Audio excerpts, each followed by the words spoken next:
Yeah, thanks for letting me join you guys. I've sort of met Sean a couple of years ago at a Ocean Lovers Festival and became aware of the epoxy resin.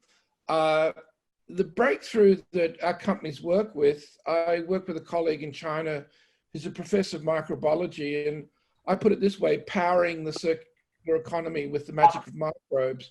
Essentially, after 3 years and 4 research team isolated 2 microbes that when added to organic matter, which has carbohydrates, will generate hydrogen at a very fast rate.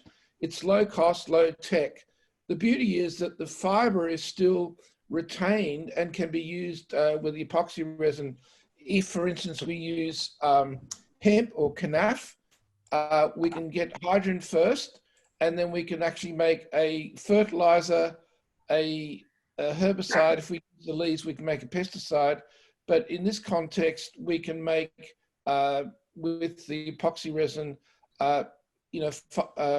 alternative building materials, furniture panels, and building panels, which is a great step forward.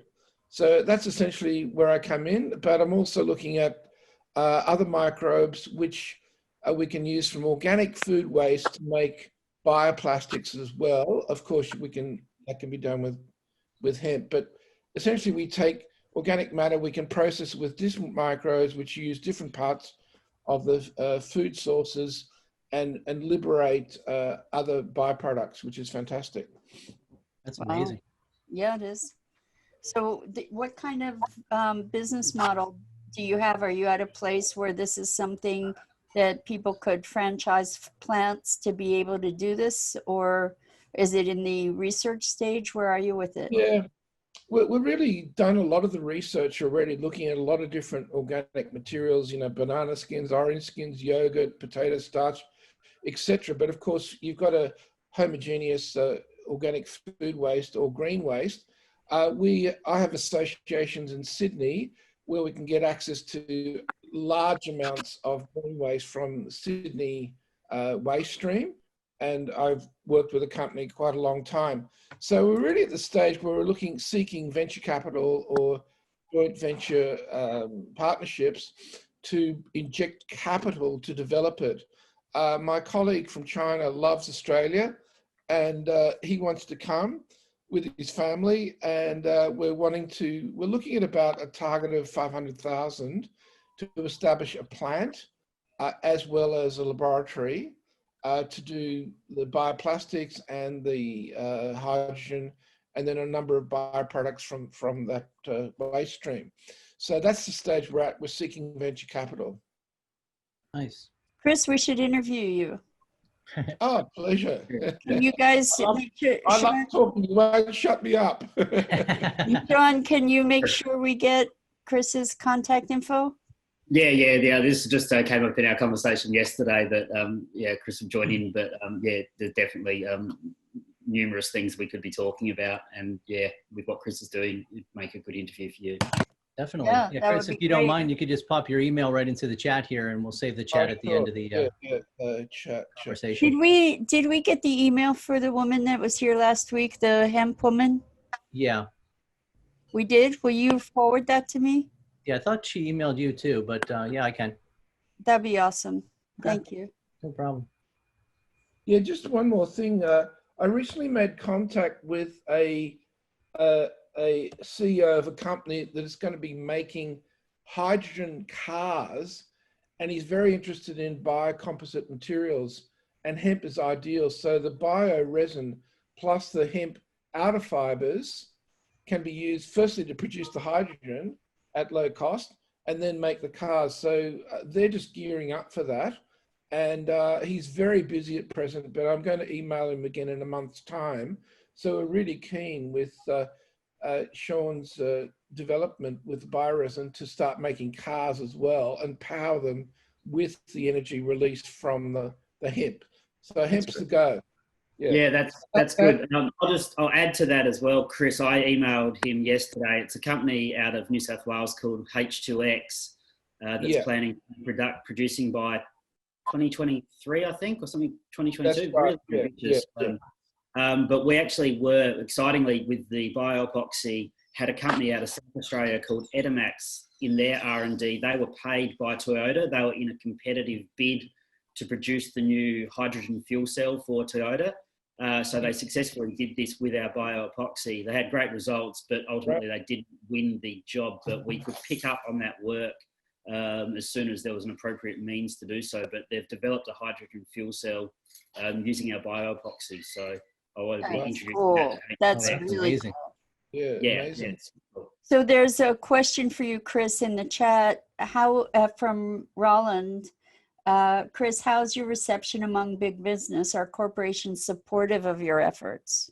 Yeah, look, at this stage, I'm seeking both public funding and private funding. I'm linking with two large-ish or medium-sized businesses. Very briefly, it's too much detail, but very briefly, one is working with 75,000 hectares, which will be producing or sourcing the straw from cereal crops, and we can use that to generate the hydrogen, and then they can do other things with it. Possibly, I'd seek Sean's advice whether the agricultural straw can be used with his technology as well. So that's one. The other is a company that's using syngas or it's not syngas, it's splitting water to produce gases which can incinerate garbage, basically. And they're also getting soils which are contaminated, putting it through this enclosed chamber. There's no emissions whatsoever. And then we can regenerate that soil using our 500 soil species. But they're also in their waste stream, we can also produce the hydrogen, and then we can produce biochar as well as compost, depending on which way we go down. So it sounds like the green, what is it called? The green power plant. Powerhouse. Yeah. Are you familiar with that? Vaguely. But the point is, I'm also just yesterday contacted the New South Wales Department concerning circular economy and making inroads there. So basically, I'm looking at different sources and also working with academia. I'm also interested in seaweed as a form of generating hydrogen, but that's not the brief for today. So I'm casting a wide net and putting out some lines and trawling and see what happens. Interesting. But, guys, if you want to introduce me any guys, I'd be happy to discuss it with Sean, of course, as well. We should hook you up with the Green Powerhouse people. We're going to be interviewing them pretty soon too, but they integrate biochar and you know the whole thing, right? And algae. Yes, yeah. Pri, I think you have some background noise. Maybe you could mute. Would you do that, please?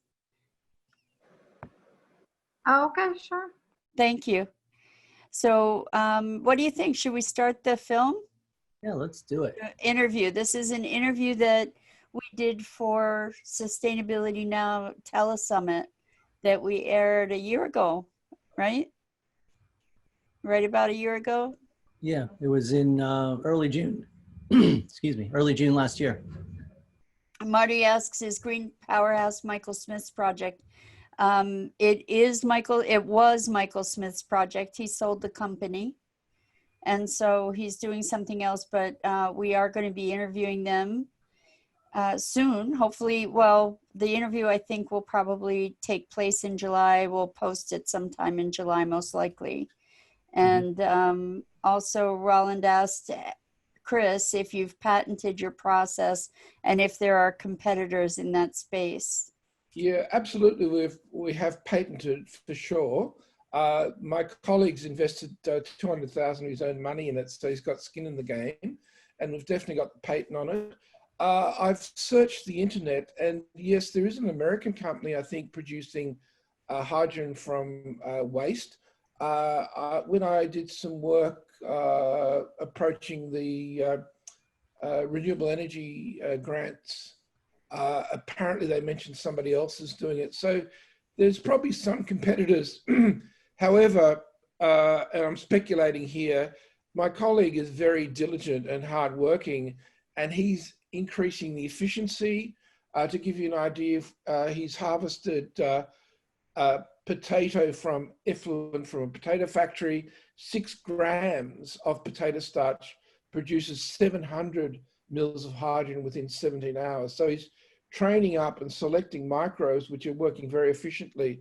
I haven't got comparisons, but I suspect that he's been doing this sort of stuff for a long time. I suspect we're the front runner there, providing we get funding. That's really cool. So you're using the microbes to decompose the starches to release the hydrogen? Yeah, correct. The carbohydrate or the carbon chains, the microbes, chew off, so to speak, the hydrogen, that hydrogen atoms that reforms as hydrogen, that then volatilizes and then it's captured. So it's very low tech. It's not, Right. we can retrofit biogas generators without having to clean out the hydrogen sulfide. So it's got application in third world countries, so they can make their own fuel and not be burning their dung and straw, which should go on the fields. So it's very low tech. We're hoping to get into third world countries through a charitable organization, non-for-profit, but it all takes time. But we need to establish a plant and laboratory in Australia to prove it works in a larger scale, which it should. There may be obviously some refining to do, but we believe it'll work. I think you've conquered something there, because the concern with hydrogen was always the amount of energy it took to produce it from water or somewhere else. Yeah. If you could do it without burning energy, that's pretty amazing. Absolutely, Yeah. but to reiterate, just to be clear, as you recognized before, we can produce hydrogen, we can produce hemp panels, we can produce a fertilizer, powerful fertilizer, we can produce a weed killer, and if we use the hemp leaves, we can produce a pesticide. So basically we can power up and feed the world with the magic of microbes. So that's our message. So I see you want an intro to Green Powerhouse people. I think it would be an amazing connection, actually, for both of you. They're coming from they're in Canada, actually, the company that bought bought Michael Smith's project, and the person who bought it came from the coal industry, and is actually creating a transitional industry using this technology, and working with a lot of people that have been coal people that have the technology for pipe engineers and pipe fitters and all these folks with different skills to help them migrate into sustainable energy. And they have a whole bunch of byproducts. So it's very much in line with what you're doing. Well, my colleague, Dong, comes from the mining industry, but he's very keen. I've worked together with him for 7 years on biodynamics, which you may be familiar with. And we're getting amazing results with our 500 different species, soil inoculant. But yes, he comes from the coal industry, but he wants to get away from that. And his boss wouldn't fund the research he did. So he paid it out of his own pocket with the knowledge that it would work, because he's been doing harvesting of, because there are microbes deep in the bowels of the earth, and coal, the gas that's produced, is from these microbes. So he identified those microbes from coal. They're also in soil, of course. And yes, generating hydrogen and other gases and other products, but I won't hold up too much. But yes, there's a lot of synergy and connections there. Chris, we definitely got to get you on the docket for an interview. I'm talking. Hey, I'm Greek. I'm Greek. Great. I can add to that as well, that just with what Chris and Dom have done, seeing the opportunity to generate this hydrogen from microbes, and within my network, an opportunity, we ran the trials with bamboo, and they got really good early positive results. So through John Hardy and Inbar, there's interest, including going to Paulie or someone that could just make it happen. So we are going to seek some seed to get that happening, to prove that with bamboo or a blend incorporating bamboo, there's a massive opportunity for a fast-growing fuel, effectively. Beautiful. Amazing. Beautiful. Beautiful. Scott, are you involved with CANEF, Scott? Yeah, that was last week. In fact, just- Okay. Right. Well, I saw that because our CANAF expert had signed up for the talk tonight, but he hasn't shown yet. Maybe he's just running late or something, got Okay. distracted. if you could give me an introduction or via Sean, because as we anticipate that because it's got carbohydrates, it's used as a fodder, so it's definitely got carbs in it. We can use that and get much higher yields of hydrogen, and of course use the fiber. So I'd love you guys to send some. I can give the address once we connect with email. A kilo of CANEF will do, and we can show how much hydrogen we produce from the CANEF. Okay, great. I'm going to reach out and see if I can get Bob to join us for the after conversation at least. Okay. And yeah, I think we should roll it. What do you think? Yep, let's fire up the video. It's about 45 minutes, so stick around and we'll continue the conversation when the interview is over. Great. Beautiful. Thank you. The Sustainability Now Telesummit is honored to share audacious ideas and innovative solutions from more than 30 experts from around the globe. Learn how we can work together to shape a world that works. Here's your host, Mira Rubin. Welcome back to the Sustainability Now Telesummit, Shaping a World That Works. We are so fortunate to have Sean Steed of Change Climate here with us in person, live from Australia. And Sean is co-founder of Change Climate, which has pioneered a non-carcinogenic bioepoxy that is shaping a new circular economy. And this is really exciting because epoxy is something that is in so many things and most of us have no idea, and it's highly toxic and carcinogenic and dangerous, and Sean has a solution for that. So Sean, thank you. It is so wonderful to have you here. Thank you. In person. It's awesome. It's very good. Very good. Great to be here. You've been traveling the world doing speaking engagements all over the place in all kinds of conferences. You have an incredible lineup ahead of you.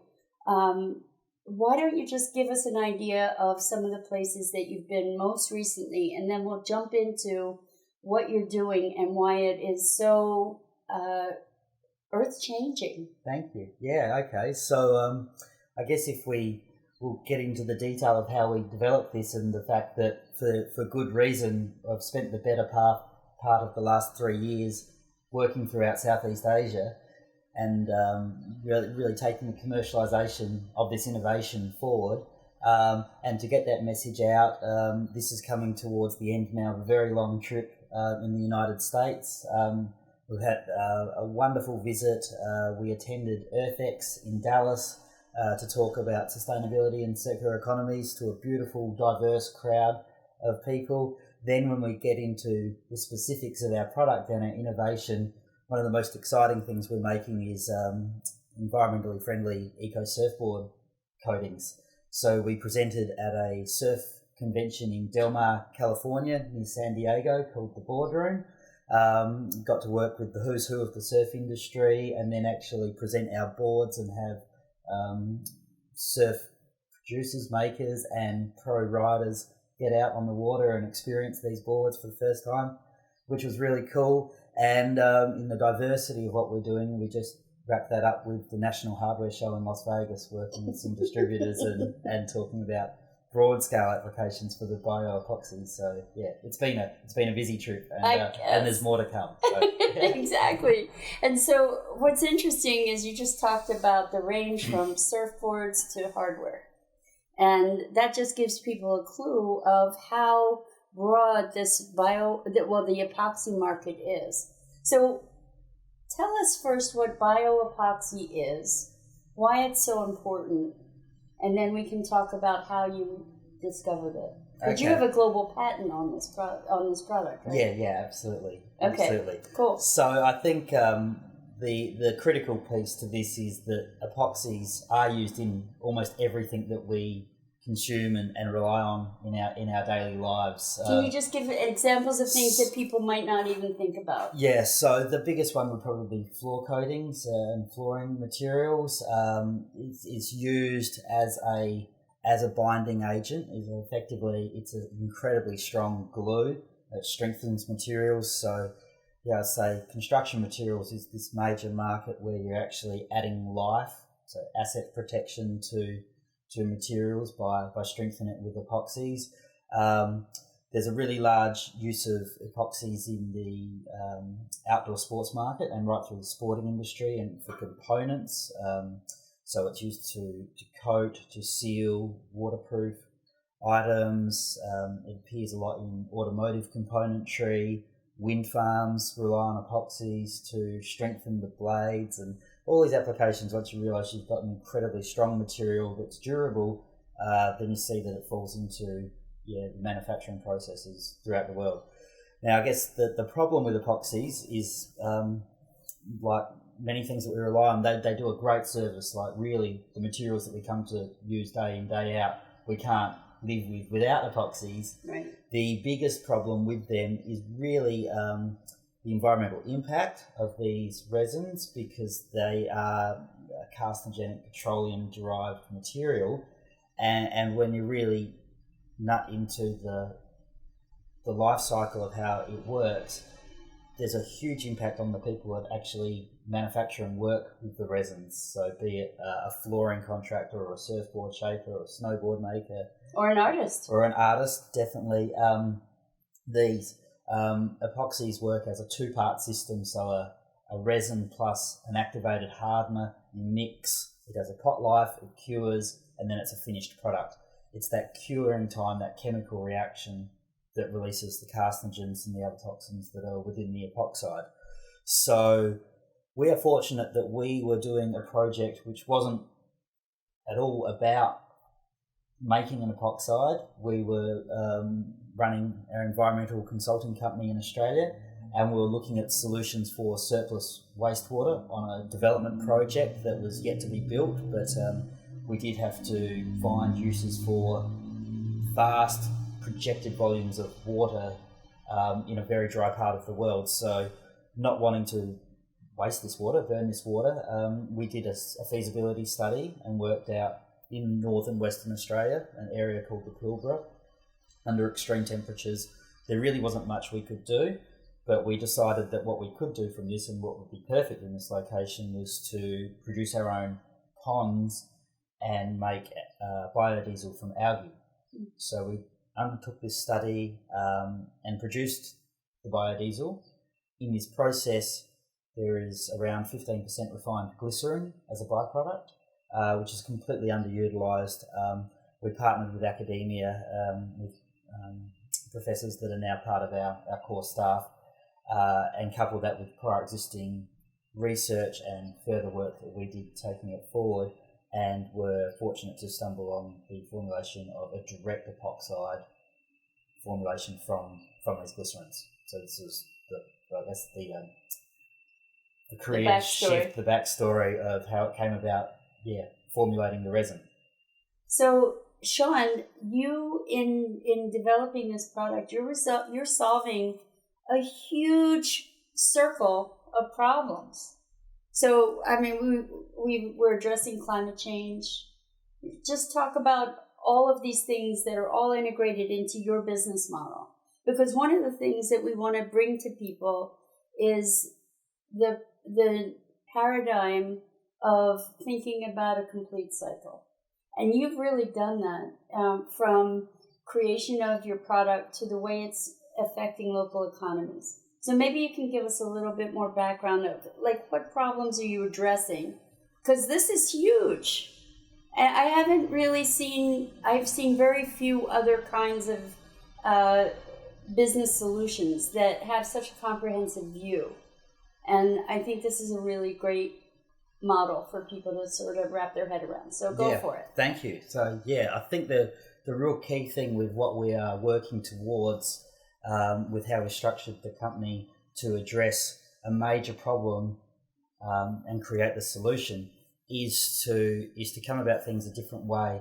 In that we've selected palm oil for many reasons, but the critical one is we currently understand that there is a major environmental problem, but the very strong global push to ban this industry is focused directly on a habitat problem, which is being driven by competing businesses as well as a direct effect on habitat, but is not giving credence to the other major issues that will happen if this is implemented. So Social implications. the social implications. Like on a whole culture. Absolutely. So the first problem that's brought the palm industry to where it is right now is mass land clearance. Okay. Now, if you ban the industry and walk away from this, environmentally, that's not a solution. So what we would be doing is leaving a mass monoculture, completely ruining a landscape, and that in direct effect, through direct and indirect employment across Indonesia and Malaysia, totals up to 90 million people whose livelihoods will be affected by an industry. By banning this. By banning this. So we have the illusion that it would be helping us in terms of climate, but meantime, it's devastating an entire culture.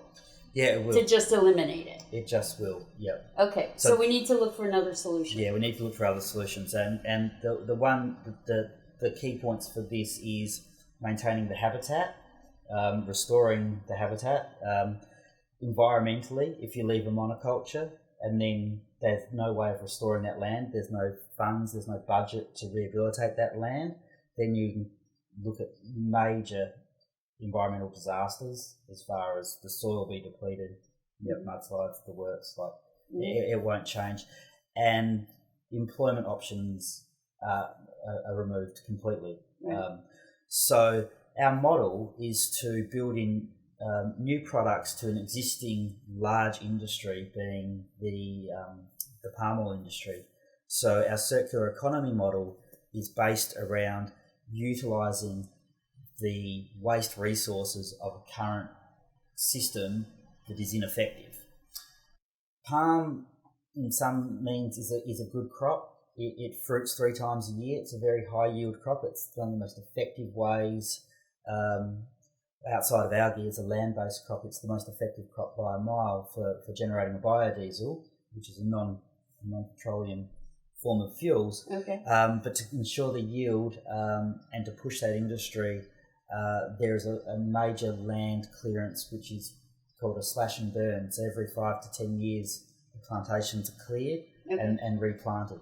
At a great cost, and importantly, generating huge carbon emissions, which is completely unnecessary.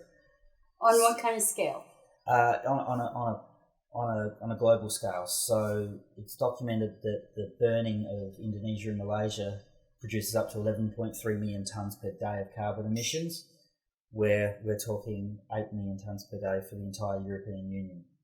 So this is a very, very serious issue. It's terrible. Yeah, it's a really serious issue. But there is an opportunity to completely remove this if we work towards business practices, environmental practices that simply incentivise other land use, not burning. So this is our opportunity to create our circular economy. Okay, cool. So actually, the problem contains the solution. I love that. Let's talk about thinking outside the box, because you looked at this issue from so many different vantage points. You know, you have a toxic material. Well, you started out with wastewater, which is amazing. And then you created the biodiesel from that. And then you found a byproduct of the biodiesel, and you found a use for that. And so all of that is supporting what looks like potentially is this really devastating industry. The way that it's currently being conducted is the palm oil industry as a source for biodiesel. But then that has inherent problems by the way that it's being implemented. So then you looked at this and said, well, what can we do? So they've got this waste product, right? And they're clearing it by slashing and burning every 5 years. You came up with a solution. What's the solution? The solution is to close that loop. So when we look at the palm oil industry, right now the product is biodiesel. Biodiesel and edible oils. Edible oils is a huge global market for. Biodiesel, there's a non-price competitive market, so it's a subsidised industry. Yeah. So it's never going to be fully sustainable. It's always reliant on being propped up. So again, this is a very scary fact for an industry that has taken a vast chunk of two nations' landmass, is that it's only just viable. Wow. So our solution for this is, when we look at the biodiesel plants, the refineries, in rough terms, what they're producing is a biodiesel / edible oil from a feed source. So we're working with companies that are producing RSPO oils, Roundtable for Sustainable Palm Oil, accredited oils, and we take that feed source, it produces a biodiesel. The two major byproducts that come from this refining process is the glycerin, and our market for the glycerin is to up that into our bioepoxy and take that into a disruptive technology against petroleum-based epoxies. And then the really big picture for this generation of oils from palm fruit is the huge generation of waste organic fibre. So all of the fibre comes out of the industry as a byproduct. It's burnt as a further pollutant, and what we're looking at doing with this, and what we are advancing right now actually, is adding a very small volume of the bioepoxy resin and reconstituting that with the organic fibre to make particle board. So here we have actually a product that has global impacts, that we've got a huge feed source, we've got readily available binding agent, which we produce ourselves, and there we can take that forward into construction materials, and really importantly, low-cost construction materials. So not premium timbers for their great applications and furnitures, but cheap construction materials, particle board, panelling, shipping pallets, the things that we don't even really like to think about, which are the major consumers of forestry timbers in the world. And when we're looking at low-cost construction materials, we're specifically talking about particle board, or in many parts of the world referred to as MDF, medium density fibreboard, which are all waste fibres, sawdust materials, which is plentiful, bound with formaldehyde, which is extremely toxic. And it never goes away. It never goes away. So this is something that most of us aren't aware of, is the fact that we've got all these toxins in our building materials that we're subject to forever. And here's an alternative to that. Yeah. On a huge scale. I mean, global scale, it's going to transform construction, potentially. Potentially, yes. Yeah. And the formaldehyde is a great thing that we can remove going forward from global practices, because like an asbestos, it's hazardous to work with, but it can remain inert, it remains in our lives, and when you decommission anything and deconstruct, it's all activated. So throughout our lifetime and beyond, and way beyond, yeah, it's a hazardous material. So we need to control that, but going forward, we shouldn't be working with that. So this is the opportunity to replace something that's toxic, replace unnecessary forestry, which creates a closed loop circular economy from what's currently a non-best practice industry. But importantly, let's just call that out really clearly, though. Instead of people burning all of the plantation, what they'll be able to do is to turn what was a liability financially and environmentally into a commodity that then they can make money from and improve their bottom line, which means that they won't need the subsidies that potentially that they were needing before. Absolutely, absolutely. So yeah, to completely flip this model around, what we can see is with the bioepoxy resin and the biocomposite materials, which can be any materials as well, it doesn't have to be the palm husk. Right. We can talk later about upcycling waste and making other materials from that. But the revenue points of these are strong. So it is a complete reversal and makes the biodiesel the byproduct of a biorefinery that's producing epoxies and composite materials. Right. So turning that around. Beautiful. Yep. Beautiful. Brilliant. Thank you. Truly brilliant. Yeah. So our circular economy model, what's the opportunity here is to take sustainable feed sources, and we are choosing to pioneer this with the palm oil industry because it's an industry that needs to change.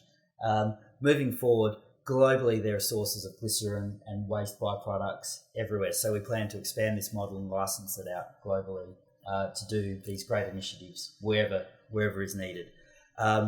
So the model will take a biodiesel plant that's producing underutilised biodiesel or non-viable biodiesel edible oils and generating two byproducts, the glycerin and the organic fibre.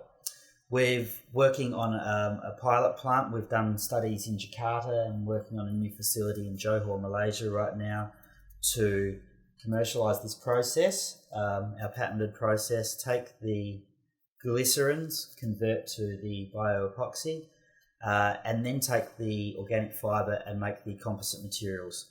So to create this zero waste industry, this zero waste solution, and to have the full environmental impact reversal of stopping the slash and burn in the industry, the key point is incentivising the farmers and industry that there's value in these new commodities. So it's to take the byproducts, create new revenue streams, flip the economics around, and stop the practice of slash and burn. And the upside to this moving forward is, for one, we reduce the carbon emissions of the slash and burn, and the other is the revenues of the new commodities are so much higher that we don't need that much. So the point is, rather than slash and burn, is when we complete a life cycle of a plantation, is to look at diverse agriculture, reforestation, habitat corridors, wildlife sanctuaries, and other opportunities that come from these initiatives such as ecotourism, and completely changing the perception of two major nations. So you're going from monoculture to a balanced culture. A balanced culture, yes. And in a natural evolution that is financially incentivized and a benefit to the climate and the culture, and is truly circular. Yeah, absolutely. So it's a gradual transition away, but we're hoping for a very immediate early transition away from burning. Beautiful. So cease the slash and burn, and then start the process of diversifying the landscape in the industry. And that's future protection for the people and the jobs as well. Exactly. Rather than a finite industry, a devastating industry. A devastating industry, and from a jobs and social welfare point of view, effectively having all your eggs in one basket. Right. And something as simple as a major legislative change creates havoc. Right. So yeah, we want to be leading the transition rather than being led. And one of the things that we haven't even talked about is the health of the people that are burning, and their health. I mean, living in that kind of environment, it's bad for the world and it's bad for them. So there's got to be tremendous other social implications for that whole economy existing the way that it does. And I think that this conversation is really important to recognize that everything connects to everything else. And just to reiterate that you can't just find a simple solution to a problem by looking at one isolated factor. And that social justice is an essential component to sustainability on all levels. Climate is directly impacted by social justice and vice versa. Absolutely.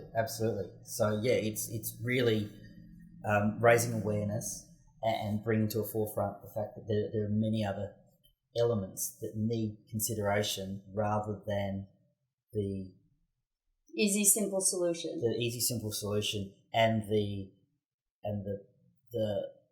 pre-constructed context of it's just about if you consider the palm industry, you think of orangutans, and that's very valid, but it's not the entire picture. Right. So yes. And so you have all these other things that come into play that need to be juggled appropriately. And truly, I'm awed by the brilliance of the solution that you guys have come up with. It's phenomenal. Thank you. Thank you. What we found when we went out to industry was, we've got a non-toxic resin. We thought the environmental credentials would sell everything, and it really isn't a key decision-making process. So we're very proud of its environmental capacity, what it's doing for the world, but we have to commercialize this, we have to monetize it. So really what we're talking about is how do you bring a disruptive technology to market because the green factor isn't enough, is what you're saying. Yeah. It's doing your market research and realizing that the green factor is not the key decision making process for the larger market. At least at this point. Maybe that'll change. Maybe it'll change. Yeah, hopefully it'll change. But for now, yeah, it's economic. It's economics, but performance. It's performance. So we actually found, going and doing our market validation, very proud of our green credentials, that in industry and where we started in the floor coatings market, it wasn't of relevance. It was always around third and fourth on the list. Yeah. The fact that it's low VOC, so you can work with an odorless resin, is the best part. And VOC is volatile organic compound. The odor. Yeah. So epoxies just stink.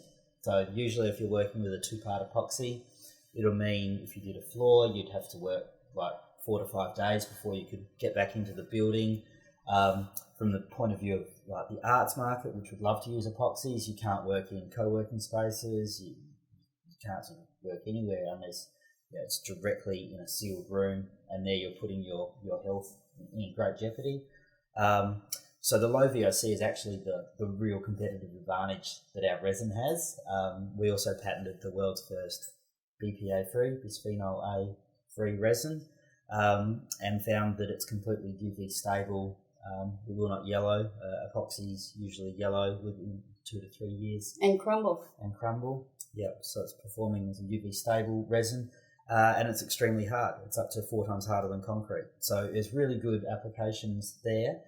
And looking at other markets, we found the surf market and winter sports market that the performance of the products we're making are very good as well. So it's really good to have that win-win of being able to sell a product based on its performance and not having to take the path of it's a cost sacrifice or it's a something sacrifice because we want the green solution.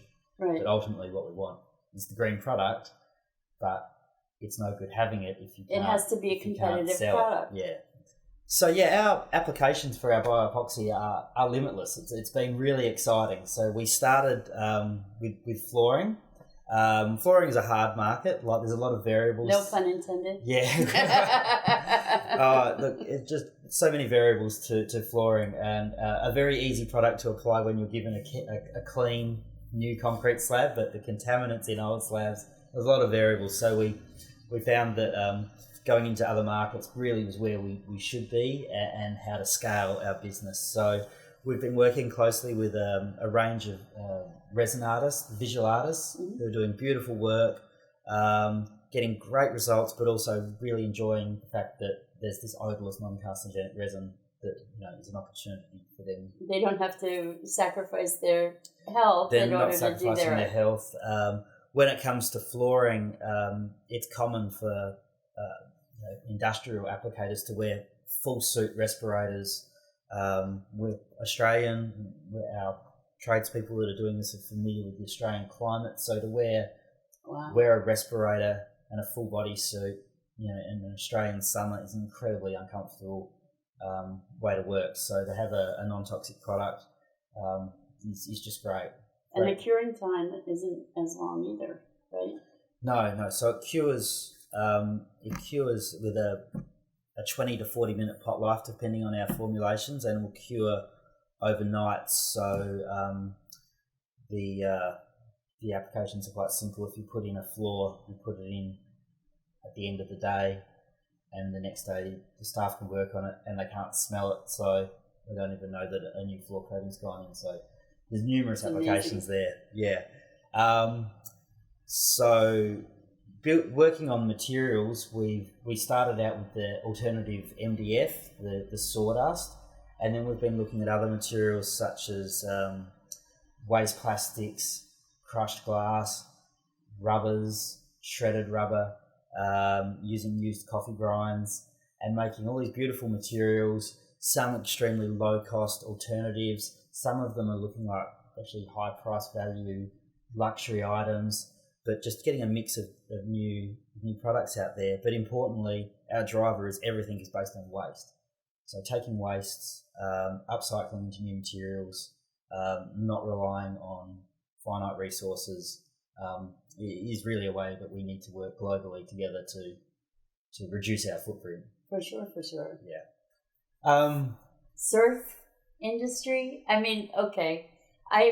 When I think of epoxy, I can understand flooring, and I'm on the East Coast of the United States, so the surfing culture is not on my immediate radar. And when you talk about a disruptive technology that is involved in almost every industry, to be moving into the surf industry is an unusual path. And I think that it's brilliant because you're talking about a disruptive technology. So how do you integrate a disruptive technology into a culture that might be hostile to it? You kind of took a back door into a huge industry. I had no idea. How big is the surf industry? Yeah, the surf industry is huge. The surf industry is a $700 million industry, and being a recreational activity that's very much free entertainment. Once you invest in a wetsuit and a surfboard, it's growing at an incredible rate. So the surf market, and for that matter of fact, the outdoor adventure sports. I was going to say, it opens up into skis and snowboards, wakeboards, kiteboards is a big one for summer sports. So these all use epoxies, and the reason we are there is it's a great market to launch the product. As far as construction materials, we're talking about disruptive technology. As far as outdoor recreation sports, you have a great audience that are very respectful of the environment that we live in, and need to pay homage to this environment as far as the waves are generating a sport that gives people love and passion for nature. So it's about giving back. So the important thing for the surf market is it's gone as eco as it currently can get. Because there's no non-carcinogenic, biologically based material to use. Yeah. So the foam can be improved on, and there's some great work going on by many companies around the world now on replacing the foam with non-toxic materials, which is fantastic. And then glassing the board, the wrapping with epoxy, which comes down to an art form that's done by the surf shaper. This is the critical missing piece. So much so that the surf market are leading campaigns against oil exploration in the Great Australian Bight, and being dealt with backlash that they're on petroleum-based boards, and it's like, so it's a very passionate audience. It's a very passionate audience when they're looking for the right solutions. At the same time, as we discussed earlier, it's a sport. You need to be doing it as best as your ability to get the full enjoyment of it. So you can't be selling a board that's a compromise to the values of getting the best out of your board. So we need a high performance board, but we also want a non-petroleum board to be in the ocean and not leaving that footprint and that impact. So it's a wonderful market to adopt as early as foreseeably possible, and to share that joy and to spread a story. And so what's really exciting about that too is that your product, your material, the bioepoxy, outperforms the existing epoxies that are toxic. Yeah. So again, we're back to performance, and we're green, and so you're going to be able to just take over that market. I would like to, yeah. We'd really like to. So we haven't yet, and what we've found is we've done a lot of extensive work with the surf industry through small, medium and large surf shapers. The sole traders and specialist custom board makers are really liking the product. Our sales are quite good, but they haven't really kicked in yet because we haven't built enough brand recognition for the investment in a custom-made board for the customer to go, right, I want that one because I've seen certain pro riders ride it, or I'm hearing enough feedback. So it's really about building the branding around this to introduce it to the market. And from the large-scale producers, we've got great feedback from them as far as performance of the board and really consistent feedback about the problems with the resin as far as our formulation, viscosity, and our cure times meeting the economies of scale of their factories. So we now understand this very clearly. We've been in the laboratories, we've made the amendments to the cure and viscosity, and that's now gone back out to these major companies who are rerunning those trials on our behalf. And we're looking forward very much to the feedback on this and hoping to execute the large deals. So everybody that is listening and watching is hearing about the emergence of an extremely vast empire that's going to start out with surfing and then surf into all kinds of other verticals. Yeah, which is really exciting. Yeah, definitely. So, to be involved in something that truly has the possibility of shaping global enterprise, and that's not an exaggeration because this material goes into so many areas of our lives. So what's that like for you? I mean, like, does it ever dawn on you, oh my gosh, this is something that is truly going to change the world? Yeah, it's been overwhelming and it's been really exciting. It's been a wave of emotion as far as, great, we've got a non-toxic epoxy, what does that mean? And then seeing the light bulb moments of where you can take this. Oh my God moment. The oh my God. And then trying to keep the focus and we have a clear strategy around focus around the surf and arts market and then the domestic construction materials markets. But marrying that with the impact, like with the change, and from the feed source and specifically selecting maybe a controversial feed source of what can be done with that, is seeing the impact that this has. So it's been a challenge to align and see it clearly, but it hasn't been too hard. It's been relatively clear from the start, if that makes sense. I imagine it's profoundly rewarding for you. I mean, it is really rewarding. And we're still getting there. We're doing well. We've got great support. We've got beautiful investors. We've been at government level, in front of incredibly important people, particularly through Indonesia and Malaysia, and treated with great respect. And it's actually discussed, like the legislation. Yeah, we see the change, we see the movement in it. So huge adoption of this from many angles. One is obviously commercially, like protecting sovereign resources, but also knowing that without better environmental practices, there's risk to the nation. So using these catalysts to actually influence change is huge. And as far as the product development goes, most of the stuff we're doing is under non-disclosure agreements, but we are working in multitude of different industries with very recognisable premium brands around the world that are excited about the incorporation of bioepoxy resin with their materials to launch new products. So as we go forward rolling this out and launching them, it's boggling. That's really exciting, and that's the thing that's sort of kept the momentum going. Is it's just a real exciting time. And it seems that you're being welcomed with open arms. Like the timing for this is perfect. The timing is good. The timing is good. Yeah. the world is at a position of great change. Yes. With change, and I guess almost a need for change comes very good and bad. Yes. There's a good side to wanting to see change. Yeah. So I have to say, Sean, you look like a hippie. And here you are, like, coming to a pinnacle that most businesses could never even imagine. Like, that's on the horizon.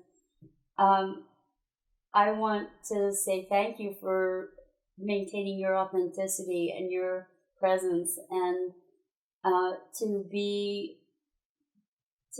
showing you to all these business magnates and government officials, and I want to ask, has that been a challenge along the way? Yeah. Yeah, it has been a challenge.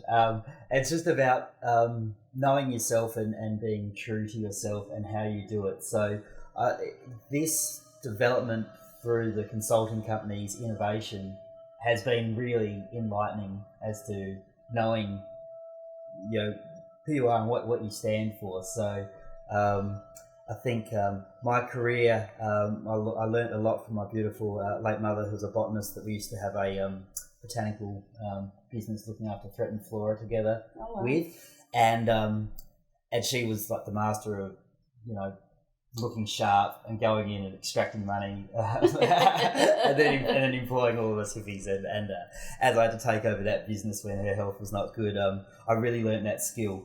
But for me, it was a lot of justification of why you do and don't do things, and how you present yourself, how you present your company, for ultimately you doing things for what you perceive as your greater good.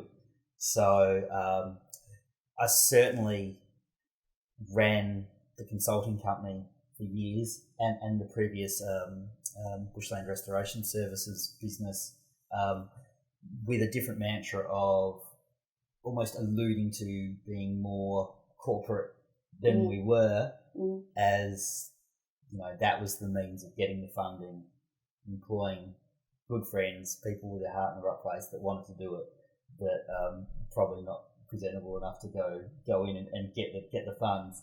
But the world is certainly relaxing at a fast rate in that sense. Those formalities are gone, thank God. And I'm not sure if it's where the world's going or if it's something that comes with age, but I'm now at a point where I think the greatest value in how you run your life and how you present your business and yourself is purely being yourself. So I'm not alluding to be anything I'm not. I'm just completely open, honest, and that's it.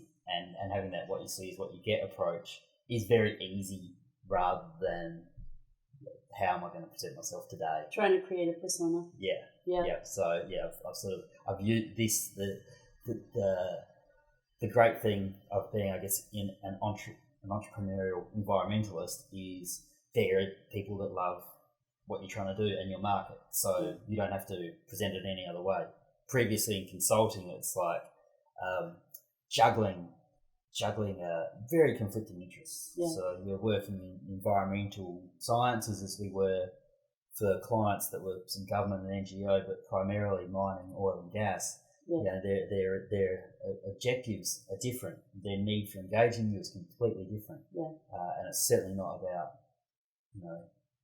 what we ideally want to be doing. So, well, I want to just take you as the poster child for integrity and conviction and mission in business, and just to make sure that everybody really recognizes in you the opportunity to be who you are, follow your mission, follow your passion, maintain your integrity, and make a difference in the world.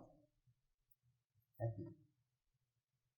So is there anything that you want to share to wrap up our conversation? I really want to express my thank yous, my sincere thanks to yourself and Scott for everything you're doing. As far as sustainability now, we talk about a promotion that we're offering our bioepoxy at a 20% discount. So we For anybody that purchases the Premium Summit package. So Sean is being very generous in that regard and continuing to save money. Yeah. So we're happy to offer a 20% discount. So what we can do is a half gallon kit of epoxy resin. We can send anywhere in the world effectively, but if we're looking in the US, it'd be $39 for half a gallon. That's with resin. the discount. With the discount, yep, 20% discount. And you're not limited in volume. If there's a larger volume, you'd want different kind of delivery. Yeah, larger volume is fine. Just on larger volume, I'm happy to carry forward. If you make mention of sustainability now, that discount, and just email me and share details. We also want to say that that's the resin, that's not the hardener. So people would have to find the hardener locally. The hardener is readily available. It's just a Google search to find your local hardener provider. Okay. And I'll specify that. But yeah, we'll be happy to ship resin. Cool. To and you guys are also, just as an aside, working on a bio-based hardener as well. We are. Which is really cool. Yeah, right now we've created 100% bio resin, and it's a two-part system. So it's part A and B. So in total is 77% part A. So it's a 77% bio content resin system. And we're in the laboratories right now with our team of chemists working on the bio hardener. So we're not there yet, but we're advancing that very soon, or as fast as we can. And the goalpost is clearly set at 100% bio content, which would be the dream. That's awesome. Well, thank you for everything that you're doing. Pleasure. Thank you. It's been great having you with us. Thanks, man. Welcome back. Hey. You're such a superstar, Sean. Thank you, Mary. It's awesome. So, any questions for Sean? If Sean has some supplemental slides, do you have your slides if we need them? Yeah, absolutely. I can share more slides, but yeah, we can. Cool. I can bring them as required, depending on where the conversation would like to go.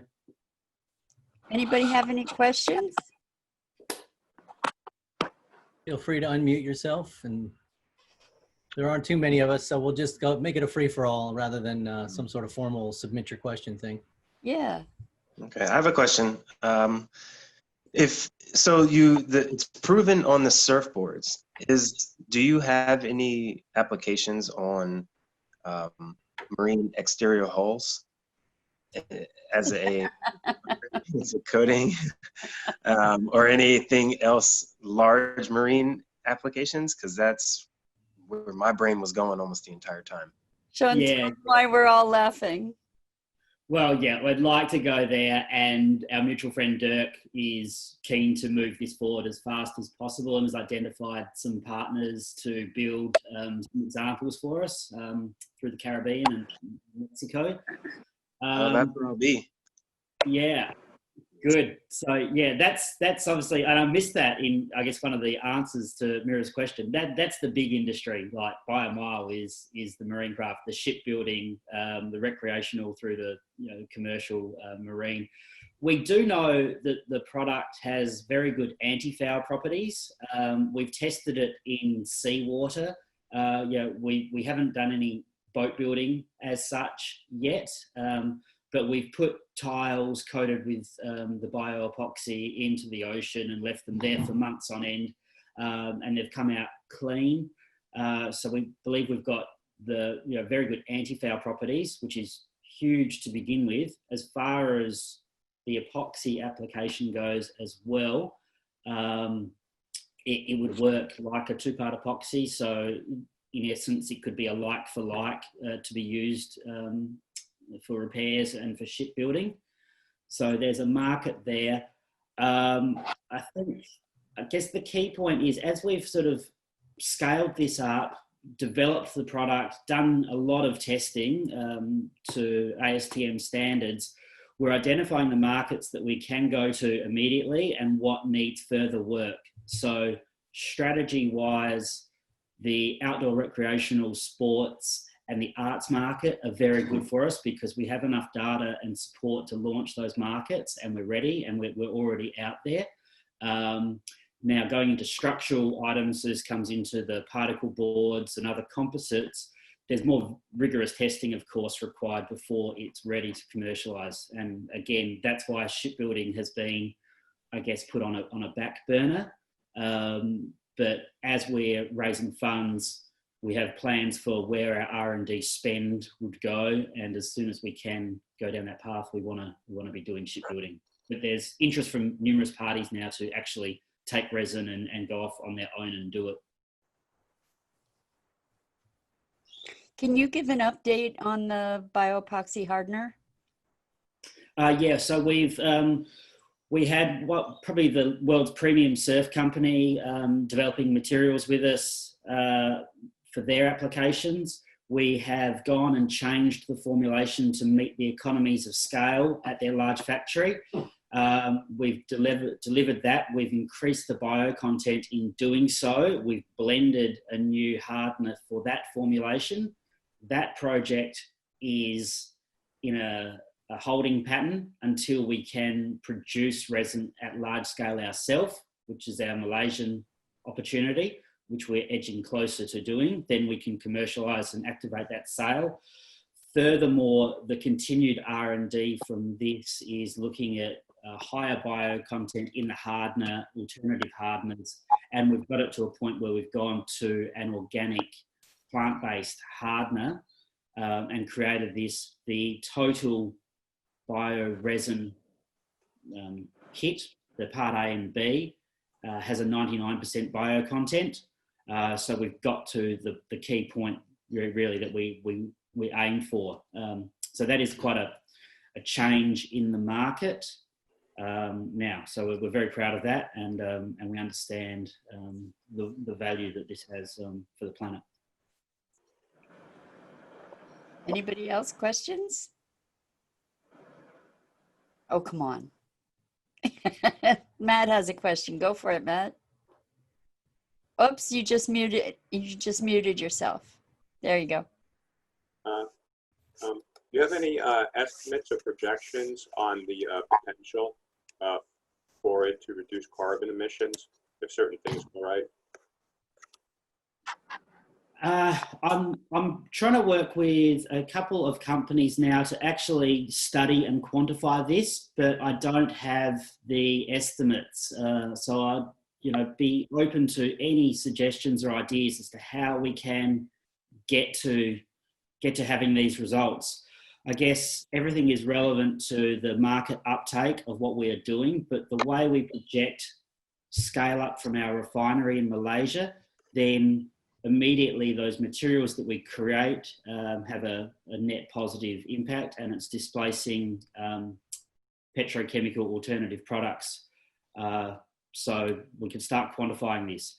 Then if we look at the opportunity to replicate this process and change the behaviour of major industries, the implications are huge. I mentioned in the video the 11.3 million tonnes per day of carbon emissions generated from the palm industry. It's almost entirely from slash and burn for land clearance and the burning of the biomass as a very ineffective form of energy to run the refineries. So the long-term picture in monetising the glycerin and biomass into new materials as to an alternative, what we'd like to see is a pathway to effectively removing that 11.3 million tonnes per day from global emissions. So Sean, isn't this in some way based on the perpetuation of using biodiesel, biofuel? Like if we transition out of using biofuel, then what happens to this circle? Well, the largest one with the palm industry that sustains it is the edible oils market, and with, I guess, our fast food lifestyle and processed foods, I don't think that industry is going to disappear. The biodiesel is a small impact overall in the palm industry. A key point is the palm industry there's nowhere for it to go right now. There's just continued replanting of plantations, and there's no added value to it. So I don't see it going anywhere. I certainly don't think biodiesel will vanish. In fact, it's going to grow at a huge rate. So right now there's a mandated 5% bio content in fuels produced out of Southeast Asia. There's a B5 solution, which is changing right now to B10, and it's already planned to go to B20, then B30. So there's going to be a far greater drain on biodiesel and palm production now. So yeah, the industry's here to stay unless it's completely banned in certain sectors. So it's very volatile. Cool. Anybody else? Yeah, a bit of change of topic. Sean, you mentioned, I think it was Toyota and the hydrogen fuel cell using the bioepoxy resin. I think you said hemp. Could you just expand on that a bit? There was hemp fibre in this. It was actually under some NDA, so I shouldn't go too deep into it at all. But the point was the work had been done. So yeah, they successfully produced the fuel cell, and it went into the competitive bid for the new Toyota Camry. So yeah, there's work done there. I think the way the resin works, like any other two-part epoxy, as far as handling and application, the opportunity to make biocomposite materials is there, and the properties of hemp are just fantastic. So I'm looking at all opportunities around what we can do incorporating our resin with hemp. Thank you. Keep those questions coming. Come on, folks. Without going into sensitive area in terms of the NDA, so it's based on a classical hydrogen fuel cell, but the container, if you like, is made from the biocomposite hemp and epoxy resin. Is that how it is? The primary purpose of the study was that introducing a bio-epoxy resin, an alternative resin, would increase the structural properties of the fuel cell. So we had much harder and greater heat resistance than a petrochemical resin. So that was, I guess, the sort of successful outcome and learning from that study. Yeah. And what about using the epoxy resin with hemp fibre for boat hulls and car panels, etc.? Is that going forward? Yeah, well, with our mutual friend Dirk, there's plans to build some small vessels in Grenada and Mexico with hemp fibre. And ultimately that business is aiming at scaling up a hemp bio-epoxy catamaran business. So very exciting. Our early R&D, which wasn't, actually I don't think I could call it R&D, it was more some on-the-side experimentation, was what we could achieve with hemp fibre and bio-epoxy, where we did some cross-lattice weave and replicated a carbon fibre process with hemp, and we managed to stop a small calibre bullet with that. But again, this is a science and something, O'Neill, I'd be keen to explore with you further. Yes. Cool. Yeah, because we only used eight sheets of hemp weave cross-latticed with the bio-epoxy. So the bio-epoxy, we've actually got it recently with some further tweaks in our new formulations in its neat form to 112 MPa. So we're getting up around 5 times harder than concrete. It amazingly, and why it performs well with surfboards, is we can apply it light. So we have less weight. We're around 30% less epoxy in standard surfboard manufacture processes, but we have this incredible strength with some tensile flex as well. So unique properties can be explored further.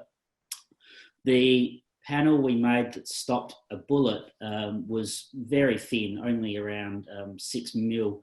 So I'd like to look at making the ballistic panels with this and actually sort of, aside from going down the ballistics path, other high strength, exciting new materials, which is a combination of hemp and epoxy. Wow. Sorry, what about, wind turbines are the go as well. Have you done any work with wind turbines, epoxy resin and hemp fiber? It seems to me the lightness and the durability and strength are all in favor.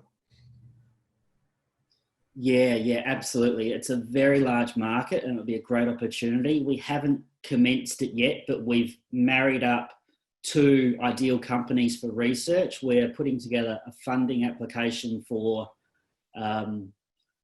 some funded R&D with world-class research institutions in Finland, supported by the Finnish government.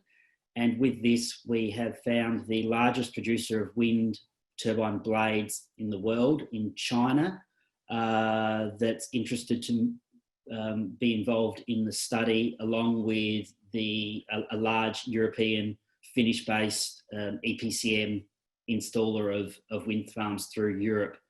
So these applications are being pulled together now with the research institution VTT, and yeah, I'd love to go through that. So these really big markets that, again, as I mentioned, we had strategies around outdoor recreational sports and arts as non-structural, easy pathways to go. The big markets that we could ideally go to is the shipbuilding, wind farms, and food packaging, given that we have a BPA-free epoxy, and that's been banned in recent years from food packaging, but it's a huge consumer of epoxy resins, and these are one of the ones we slot into, but it's all part of a staged R&D and growth strategy to get there. So Sean, what about a second? Let me just ask a question. For end of life of the products, of bioepoxy products, especially like if you were getting into food packaging and such, what about how do you recycle it, or how do you dispose of it? Yeah, so we haven't done the R&D yet and gone down a path of the food packaging market, so I can't talk to that yet. But as far as a material that we make, our resin, once the existing amines in the hardener that we currently use are cured in the 2-part reaction while manufacturing, then the finished product is inert. It's a non-toxic material. It's actually a structural material. It's not intended to be biodegradable. We can make structural items with this. So we allocate that end of life for our resin is to crush the material and reconstitute it into new materials. And if it had to be buried, it's burying an inert material. So there's no toxins going back into the environment. But it's not a biodegradable material, but it's certainly upcyclable. It seems to me that it's more desired uses would be things that you want to last forever rather than single-use packaging type solutions. Yeah, definitely. It's it should be, apart from things like the alternatives to MDF, which is just a great way of fixing a terrible problem. It's a premium product. It's a high quality resin. It can be used for good materials, structural materials. There's a lot of confusion in the world right now, and I'm talking to a lot of people around what's going on. And there seems to be a big push for recyclable hardeners and resins where you can end of life separate part A and B and effectively turn them back into a part A and B and use them again. And personally, I believe the actual chance of this going ahead is quite preposterous, and it's going to take maybe another 20 years to develop. It's almost like a diversion tactic to keep these products back and not switch to a better alternative, which is already available. I think the simple end of life is we get more into the pattern of crushing and upcycling materials and reconstituting them, and making materials where we're not putting more toxins into the ecosystem. There's effectively a simple solution sitting there right now that we're sitting on. So the end of life discussion, personally, I feel is just getting way too confusing in the world of resins. Right, but the the uses of things like wind turbines or or even, you know, furniture panels, replacing the MDF, making furniture that will last longer than we will would be a nice step in the right direction, rather than these, you know, sawdust board furniture that if you pick it up and move it, chances are it's going to break in half and it winds up in a landfill.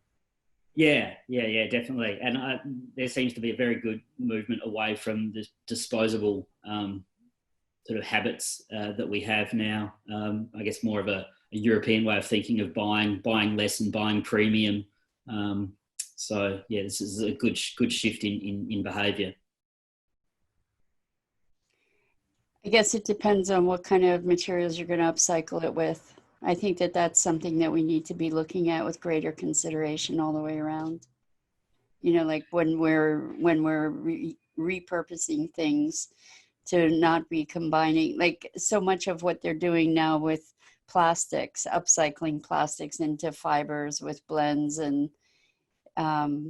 you know, that's just sort of prolonging or putting off the problem, because it's still creating things that aren't going to remain non-toxic ultimately, right? Yeah. But Matt's got a question. Go, Matt. What is your interest in I guess you were touring the U.S. Are you primarily interested in investors, or are you looking for raw materials, future customers, production facilities? Yep, thank you. I guess for one, I'm not too interested in developing this business in Australia. It's not the right place to be doing it. So we've effectively picked up our IP. The opportunities for us in the immediate short term is to utilise these readily available undervalued byproducts in Indonesia and Malaysia. And we've strategically picked Malaysia over Indonesia for many reasons there.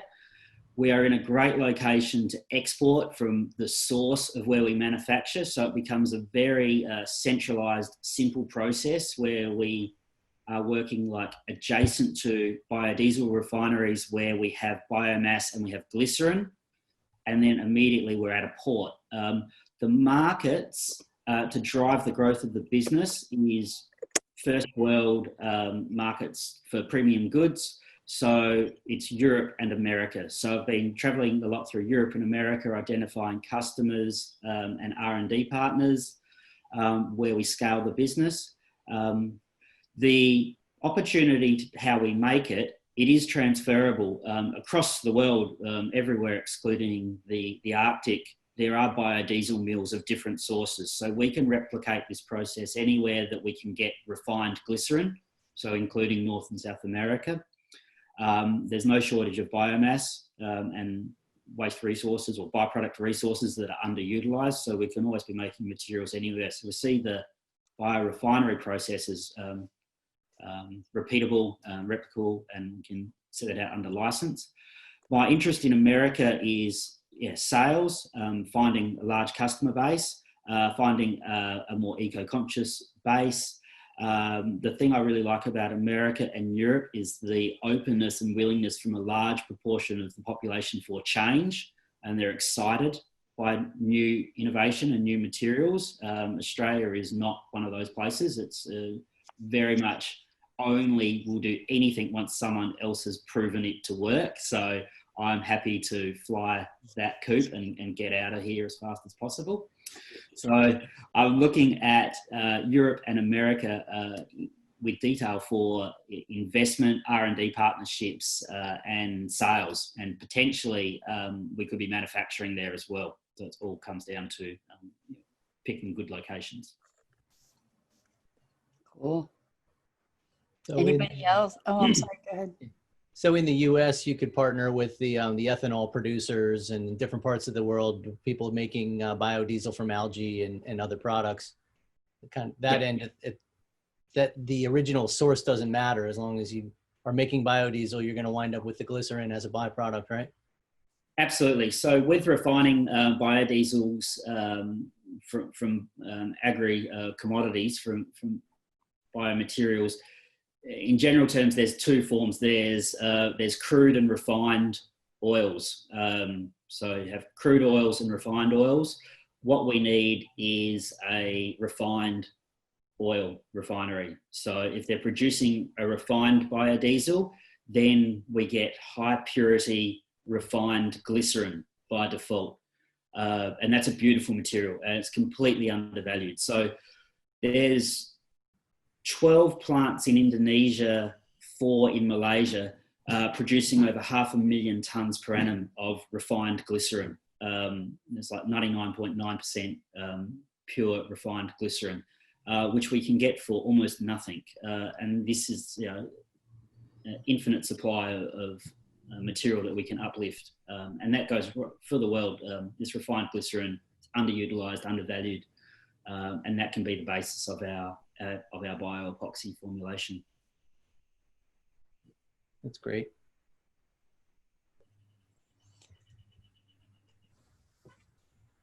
Is it Kristen, or is it Chris? Krista. Yeah, Krista.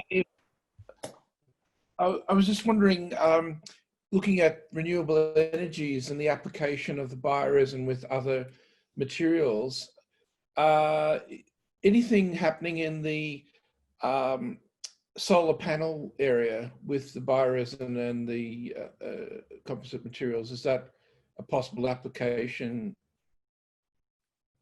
We haven't identified this yet, but effectively we could be making a glass or a perspex. It's crystal clear and hard. So yeah, in thinking that through, it could be a coating for a solar panel.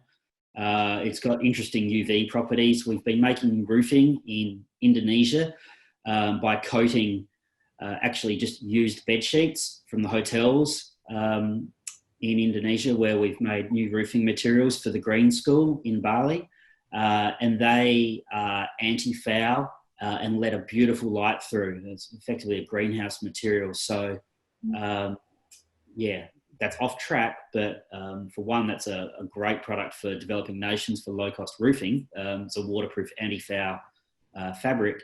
But yeah, potentially it would be worth exploring how it would work on a solar panel, but we haven't gone down that way.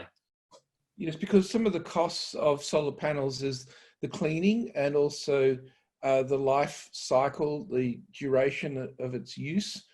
That covering, as you suggested, would be a good improvement in that field. It sounds like it could be, yeah. Yeah, because I live in Sydney, and with your permission, I could approach the New South Wales University, who've done a lot of the leading work in solar panels. Is that something I could introduce at least and then follow it from there? In other words, you don't have to do it, but get the connection. I heard of actually Bob, who was on last week, has a connection who's doing some kind of work with hemp and solar panels and nanotechnology solar panels. I'm not really certain, but maybe he would be a good one to connect with for that too. We have to get you connected, Sean, with all these different people. Sean, you brought up the new school in Bali. Do you have those photos there on your laptop? Could you pull them up and share them? Because it's pretty cool what they're doing there. They're building out of bamboo, totally sustainable building, and one of their directives was no concrete. So the challenge was, how do you do footings without concrete? And that I think, was that your first introduction with them, Sean? That came after an investment from John Hardy, but yeah, that was the way we wanted to go with it. Can you see? Oh, sorry, that's the wrong one. All right, you are sharing screen. Yep. Do you have any photos of the sheets that they used and coated with? Yeah, they're in the. I'd love to see that, because you could make sculpture with that. You could make sculptural buildings with that. That would be structurally sound, I imagine, since it's so strong, right? Yeah. So. Oh my gosh. Yes. So this is a waterproof membrane, which is used bed sheets at the Green School to make a prayer room. Now, really excitingly, this is 1 year old. So it's become a self-cleaning roof Wow. with the local rain. So generally in Southeast Asia, fabric textiles is a preferred and affordable means of doing roofing. What they do is they coat fabrics with latex, and they look bloody awful. They turn black within a couple of days. The leaves stick to them. They gather mass. They pull with water, and they rip and fail frequently. So this, I guess going back to Anil's question, it's obviously not a boat, but in this tropic environment, we have nothing growing on it, which is quite remarkable. So there's an anti-foul property to a non-toxic membrane. So that's the way we're looking at the roofing, and that lets in a beautiful light from the inside. This would work really, really well to seal Dome Gaia aircrete. Yes. What they do is they put a piece of fabric on it, and then they use some kind of sealer, but this is perfect. The bioepoxy. Yeah. Can I just ask, Sean, I assume that you can mold it to the shape you want when the curing is happening. So you mentioned greenhouses, you could make concave shapes in the curing process using the sheets. Is that right? Yeah, absolutely. I guess the image that's on the screen right now is a perfect example of some quite dramatic concave and convex shapes. Now that was done by putting one coat of epoxy on the sheet, spreading it over the material and putting a second coat over the top. But relatively quick and easy application. It was done from standing on the ground with epoxy on a roller. So yeah, there's a lot of possibilities. Do you need structural supports as well, or is it freestanding? Oh, well, this is a structural piece, but there's a lot of flex to the way that these bamboo structures are made. Let's see, I'll come back to that. Is there any flex in the coated sheet? Yes. Yeah, there's a lot of flex. Okay. If you did a light coat, which was enough to just make it non-porous and seal it, it would be the same kind of appearance as making a sail. Wow. Yeah. What I was asking, Sean, was, for instance, in a hothouse situation, do you need to have supporting rods as well, or is it freestanding in that context? It would need supporting rods. Would need some form of frame. Yeah. Okay. Thanks. Well, couldn't you just make enough coats on it that it would? I mean, how thick would you have to make it for it to be able to be freestanding? Well, then you'd be building up an additional layer of resin. If you framed it, if you sealed the fabric with a coat and then did a very thick top coat, then you would create a rigid material. So yeah, you could make it rigid with two coats. Just two. That's remarkable. If you put a small frame around it, so you could put some depth to that second coat. I see.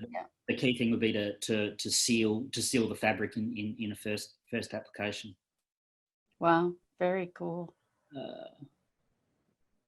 Sorry. Numerous materials. So this is it's just straight brush onto fabric to create those membranes. That's John Hardy's house. That was new fabric replacing a latex roof, so it worked well.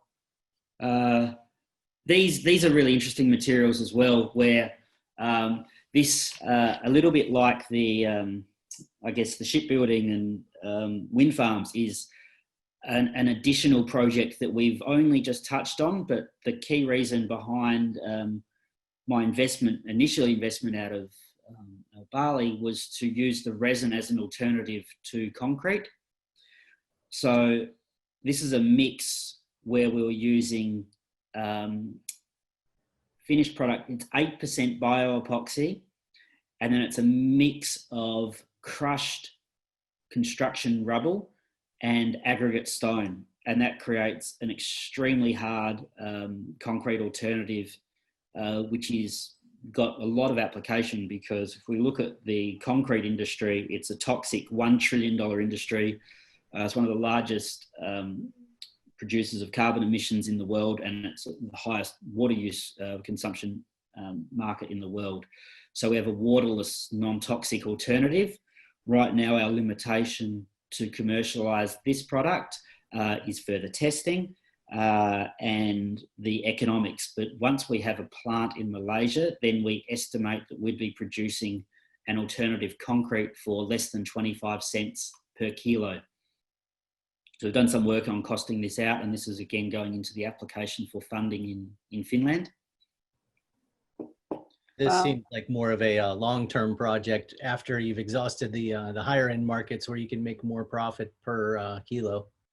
Yeah, absolutely. Well, I think it's already a project. We built the restaurant in Bali here. This is the start of this. Is footings using our alternative concrete. So there's no concrete in that material. That's epoxy, crust construction rubble, and aggregate.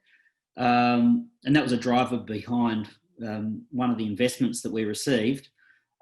We tested that, as I mentioned in this slide here, to the international standard for aggregates, and it met all those standards. I just couldn't find anyone in Australia interested in building with this, so we took that concept to Indonesia. But yeah, the work is ready to be developed further, and I guess our model with how we structure the business is we see the value in these new materials, and we wish to heavily reinvest our operational revenues and profits in these R&D activities to make these bigger scale opportunities come to life. Wow. So Anything else? I was just going to ask about your timeline, and I know that it's completely derailed at the moment because of COVID. But before COVID, what were you on track for as far as ramping up production? We've nearly closed the investment for our Malaysian refinery. Now that's back in discussion, and we hope to, at the point we can start this, be producing a finished product within 14 months. We have a forward order for the sales of what we produce from our pilot plant. It'll be a 600 tonne per annum plant. We have a 2-year phase in place with that to be producing resins and designing a large scale plant to commercialise it. So the common size in Indonesia and Malaysia, ultimately, we're doing this in Malaysia because the Indonesians couldn't quite, at a political level, grapple with the idea, but the Malaysians are behind it. So we want to show the value in Malaysia and then assume the Indonesians will be willing to follow suit once the model is proven. So a common size plant, and what we have access to in Malaysia where we're setting up, is a 100,000 tonne per annum biodiesel plant producing at least 10,000 tonne per annum of glycerin. And that's where we'll scale up. So coming out of COVID, we have a 2-year pilot phase, and then we'd be producing at 10,000 tonnes per annum. We can de-risk that investment by producing a diluent at large scale, which is also globally available right now. But the diluent, we will be the only producer in the world outside of China, and will also be 100% version of that diluent. So we're confident that we can low cost sell all 10,000 tonnes of what we produce, with the model going forward of greater introduction of bioepoxy sales and transitioning to a point where we effectively become a 100% bioepoxy producer, not a diluent producer. But our initial estimates are we'd be selling 80% diluent, 20% bioepoxy, roughly in 3 years' time from a large scale. This is going to sound like a really stupid question, but what is diluent? It's a thinning agent used in manufacturing paints, so it's used by big companies like the BASFs of the world. It's not a off-the-shelf product. It's used in huge volume in heavy industry. There's 6 factories in China producing, in rough numbers, around 50,000 tonne per annum each. So we can slot happily into that market, which has a really good price point on it. It's around $4,000 a tonne. So that's our de-risk of how we scale up. And then we'll be looking at the added value of selling the bioepoxy as we move up.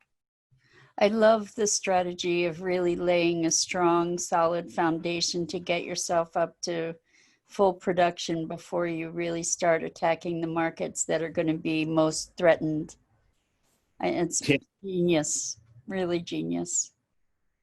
Yeah, we need to be able to do it ourselves. Like the way that we could currently produce our resin, we do have to take some precursor ingredients from different parts of the world, and we keep everything discreet, so no one can copy that formulation. But ultimately, with the chemistry, what we have patented is a simple process where we instantly turn the glycerin to the new compound we want, the bioepoxy resin.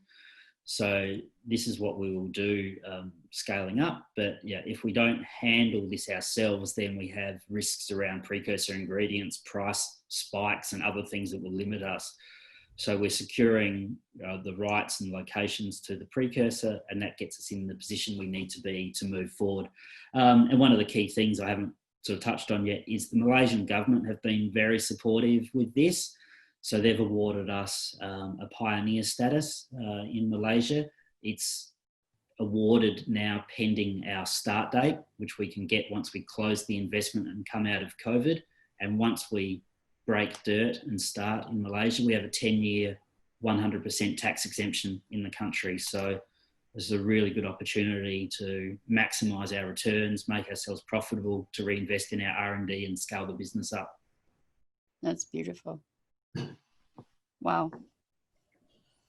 Well, Sean and Christo, both, thank you so much for joining us. And O'Neill, thank you all for being here. And everybody else, Marty, thank you so much. Evelyn and Pri, it's like 5 o'clock in the morning where she is. She's been up all night. I actually had one question. Yeah.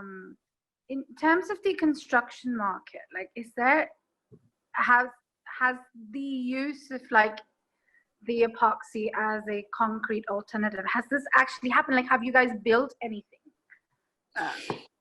We've made some small concrete. Sorry? Yeah, we've made some small dwellings in Bali at the Green School. Uh-huh. Yeah, and we're developing new materials now in small scale with industrial designers in Germany, and we're looking to scale up some R&D in Finland right now. But it's a huge opportunity to do something really positive. I think there two big factors around this are, one, toxics.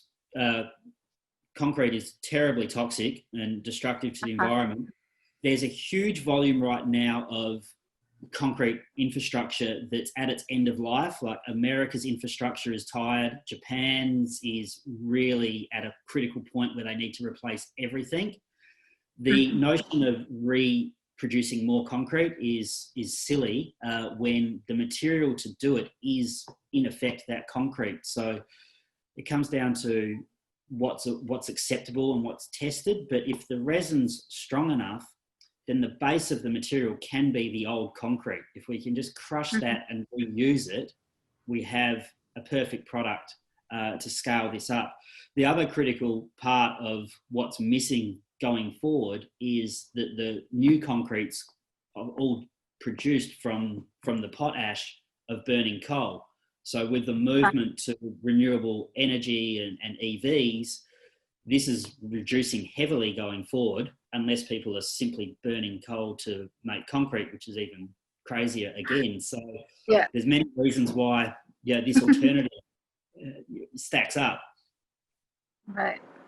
But currently this isn't commercially available, right? I mean... No, it's not commercially available. We can produce it. As I mentioned, we tested it to the international aggregate standards in Australia, and it easily got through all the criteria required. But it would need a lot of R&D given the risk around building major structural items with a new material. So it needs a lot of development, and it would need to be also a process that we could take control of, because you have a very aggressive vested interest working against you to create something like this. Maybe the best point is to find the right concrete company that would actually look at de-risking themselves going forward and want to take this on, rather than picking very powerful enemies. I don't know, there's a lot to strategize on that, but the critical first bit is it needs very good R&D done to take it further. I mean, you'd think that people are moving towards, more eco buildings, and they want the apartments or whatever to be a bit more sustainable, essentially. Like, my family's in construction, so great. First, that's what I found interesting when you said it could be used as a concrete alternative. So as far as housing construction goes, I think the more promising future for the epoxy is in the wallboard manufacturing rather than concrete, because I think there's less competition, and it's not as risky as putting up a high rise or a bridge or something out of a concrete that's never been used before. But making wallboards with a different kind of adhesive rather than what the binders that they're using now, I think there's a shorter path to making that happen. 100%. So we also have good fire ratings for the epoxy as well. So you have the issues around the cladding. Stuff like the Green Hill disaster in London feed right into exactly where this product could sit. There's so much non-structural material used in construction as well when it comes to like the interior gyprock and plywood boards. So they're the key items that we could look at in the really short term. But notwithstanding that, an alternative concrete is a game-changing sort of way forward, and something that if we could use particle board to fund the R&D or whatever it would be to do the concrete, we shouldn't lose sight of that. But again, we have limited resources. We have to focus on the markets that we tack into. But one of the key reasons I'm actively looking for investment right now is to just further expand the resources and bring in the right partners and right staff to really address all these opportunities, departmentally, like with focus. And the particle board is kind of already built into the life cycle of the products that are right there on plant, because you've got all the vegetative matter from the palm plant can be the base of the wallboard. So you've got all the components right there. So that's a straightforward path to raising more capital to be able to do the research to move on to other materials as well. Yeah, it's a good model actually, like, because it's rather than being part of a big problem, a big clunky supply chain which is currently exporting or burning these byproducts, it's immediate finished product at the source that it's produced. So you can reduce so much middleman handling to have a finished product out of Malaysia ready for export. So yeah, it's good, and it's taking a current awful industry straight to a zero waste solution. Right. What sort of construction is your family in, Pre?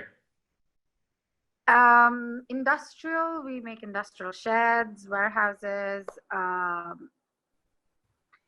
low cost housing, and also we have a mall.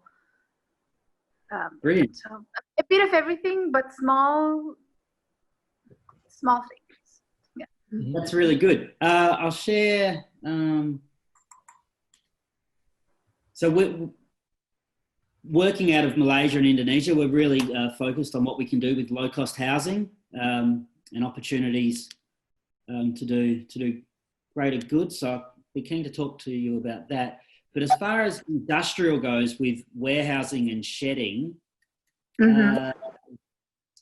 this floor here, we've done lots of work like this. So this is industrial flooring, but because our resin, there's a couple of key things to this. This man in the picture, he's basically shortened his life. He's had a lot of health problems from working with epoxies his whole life. He'd have to work usually with full PPE and a respirator on to apply resins. Our product's odorless, but importantly, it's non-carcinogenic. So a lot of resins, there's a low value bio resin market now for low VOC resins that are still carcinogenic. So this you can work with without all of those issues and apply it directly. The resin itself's 98 MPa compression, so we've got it recently slightly higher, but that being over 3.5 times harder than concrete, there you could look at asset protection and life cycle of the warehouse, because generally epoxides will yellow and need to be recoated within 2 years, or usually people stretch it 2 to 3 years. This, we've got numerous applications that are 6 years old. This one here in this picture, that's our first one we ever did. That's 6 years old in the north facing Australian sun, yellowing. So yeah, there's sort of a further benefit as to using this for residential and industrial builds. Yeah. Yeah, I'd be keen to introduce that to your family's company if that's of interest to you. Sorry? I'd be happy to introduce that and share more material information for you for your family's business if it's of interest. Yeah, sure. I mean, if we probably have a link to your website, right? If you could share that, that would be lovely.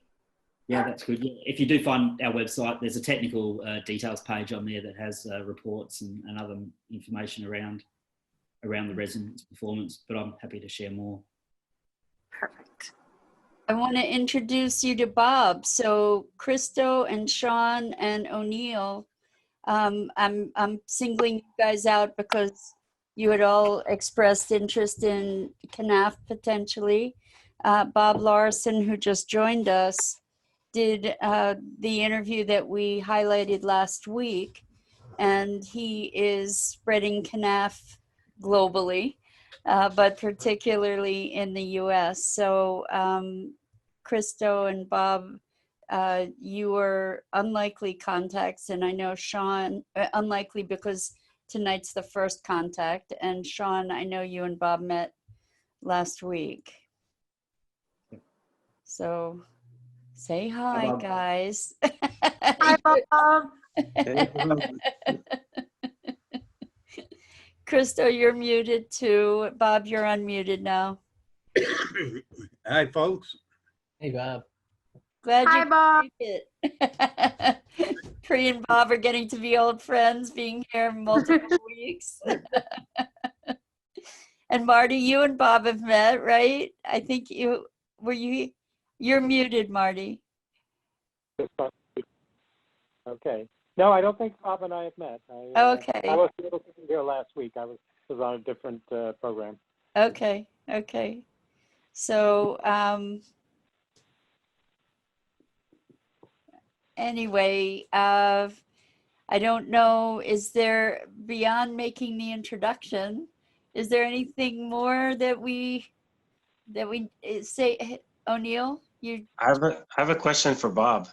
How can I get some of my farmers talking with you about the CNAF, about how we can start with that? I don't even know much about it. I think I know one farmer who put some up last year, and I'm going to see them tomorrow, but there's not much that I know about it in this area, Pennsylvania.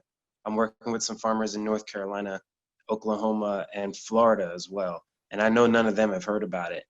A few of them are kind of weary about working with cannabis, and I thought this is a great alternative for them once we start getting into the industrial fiber applications and things like that. So how do we, I'd like to speak further with you about this, but do you have any farms locally that I can go and take a look at? And you're in what state? I'm in Pennsylvania right now, but I can anywhere on the East Coast. Yeah, I have some customers, Just Been Agriculture They have grown Canaf. They've been doing their PhD on Canaf and industrial hemp and cannabis. So I could, the best Where are they at? They're in Pennsylvania. I forget which city. Okay. Then I have growers. I have 9 growers in Florida. Northern Florida. I'll be up a little bit north of Orlando. A place called Eustis. North of Orlando. Yeah. You know where Brooksville is? Not yet. Okay. You know where Tampa is? Yeah, I do. Okay. It's about an hour north of Tampa. And it's on the West Coast. And it's probably halfway between Tampa and Orlando. On the West Coast. Yeah. Got it. Yeah. Okay. Cool. I have a 10-acre farm up there. She's growing 3 varieties. Her name's Corrine. Okay. And do you have experience running that Canaf through any, like a decorticator process or anything like that? Does it run the same? personally, I haven't done that. Okay. But as far as running it through a decorticator, the main difference is the lignin between the outer fiber and the inner core on Canaf is less than on industrial hemp, which means the lignin is kind of like the glue, holding the bark to the wood. Okay. So it's it's not as hard on the equipment with using Canaf, running Canaf through a decorticator than it is with industrial hemp. But it's pretty much the same thing, you know. You just adjust your equipment to the size of the stalk and the thickness of the stalk and run it through. Awesome. Cool. That was a good question.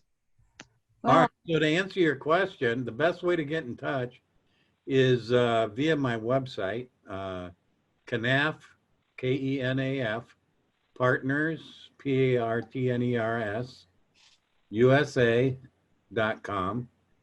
And you can send me an email directly, or on one of the seed pages, there's a form you can fill out and schedule a time to call.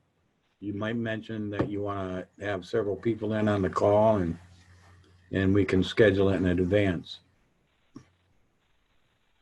Awesome. Sounds great. Thank you. You're welcome. Well, I just want to say thank you.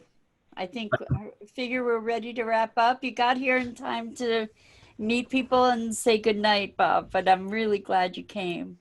Yeah, well, I wanted to talk to Sean. Sorry I missed this. I had a 4-hour conversation today with Jane, who was on last week's podcast. Oh, good. And I just woke up from my nap. So Jane's technology has a whole different approach to decortication, O'Neill. She was here last week, right? Well, yeah, she has. She's waiting for the approval on the patents for the entire line from harvesting to processing. And so there's not a lot of technical things to talk to you about, but that's in the process. And according to her, it's going to be much better than the hemp train, which is that $2 million piece of equipment coming out of Canada. All right. And less expensive, but it's, yeah, as soon as she knows, we'll know. And then it's a matter of the next steps, you know. Beautiful. Well, I had the TCI decorticator out of Australia. We had 2 of those get set up here just about less than a year ago. And now I'm looking at a pulverizer and seeing what the pulverizer would do for this as a decorticator alternative too. So there's a lot of, I'm interested to hear how she's got hers going. Okay. Yeah. Yeah. Hook up with me on the website. We'll stay connected, and we'll do things as we go along. So I guess early evenings is a better time to set up a time to talk with Sean. Mira and Scott were talking about getting together and and talking about particulars regarding bioepoxy and canal. Yeah, absolutely. Pretty flexible though. Any time that suits you, Bob, make it work. Any night except Thursday. All right. I'm good for tomorrow. Okay. Yeah, can do. Scott, Okay. is that good for you? I will be out at the HEM conference in Pennsylvania tomorrow, but you know, if you guys want to proceed without me, I'll catch up. Yeah, I have a pre-interview with Stephanie Seneff tomorrow until 6:30, but we could go at 7. Would that work for you guys? Yep. Yeah. Yeah. Okay. So my Zoom link. Yeah, you should just send an email to everybody and coordinate it that way. Yeah. Okay. Okay. All right. Chris, are you keen for that? Yeah, absolutely. Hi, Bob. It's good to see you. I hope you're looking more beautiful after your beauty sleep. He didn't smile. I'd love to catch up with you because is any way of accessing some canaf for my colleague in China? We would like to generate hydrogen from the canaf. I believe that would happen because of the carbohydrate content. And then the residual fiber could still be used for other applications. So it's generating hydrogen as well as other byproducts by using the bioepoxy resin, etc. So is there any, if I give you the address, could you kindly send a kilo would do? I can't ship outside the United States. Oh, because, right. Yeah, we're in the process of the research so that we know which varieties we're going to actually be carrying in the catalog. That should be done by the end of this year. And then if we decide to, the certification for each variety is expensive. We have to apply for that and get that before we can ship it out. I can ship it out to anywhere in the world, but customs usually will catch it and confiscate it if it's not certified. Is that Okay. final grown product or just seeds? Primarily for seeds. You know, they want to prevent invasives and other things through their agricultural departments and so forth. Certification is required.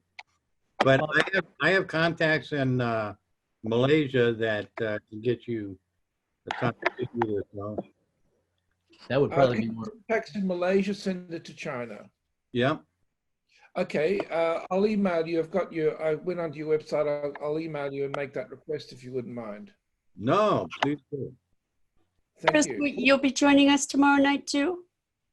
At 7? What's on tomorrow night, sorry? Bob and Sean and hopefully you and me will be able to get together so that everybody can collaborate around canaf. Okay, And I understand. Yeah. That's fine, yes. perfect. Same time as this call, Chris. So our morning tomorrow. Yeah, Which will okay. be perfect because, and then we can schedule your interview, Chris, too.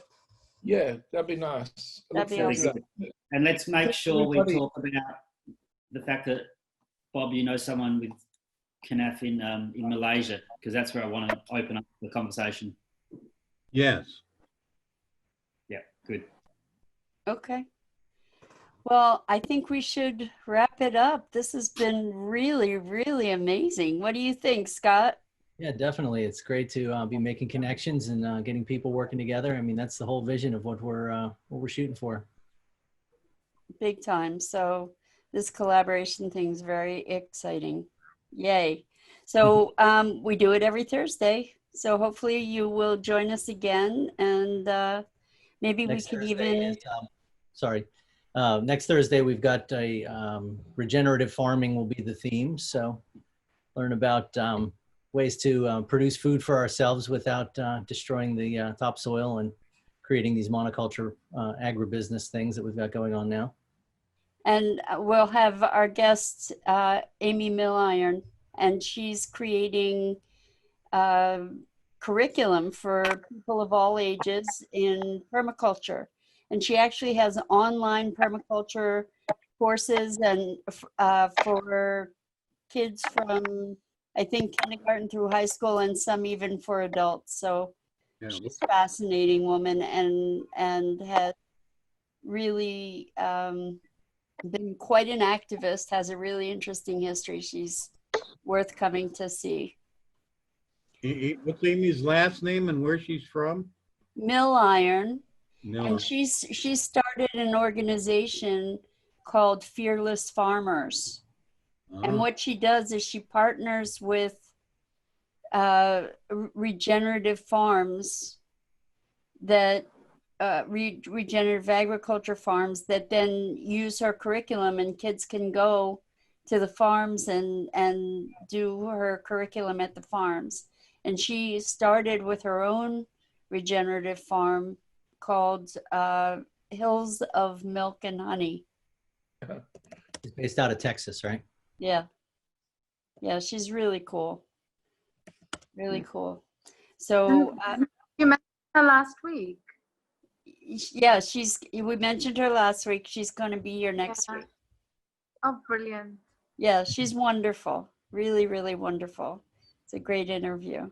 She was a one-woman force to get laws changed around rights for breastfeeding moms in her state, and that's where she got her interest in high nutrition or nutrient dense food, you know, as a mom. So she evolved from that. She's a woman. Oh, wow.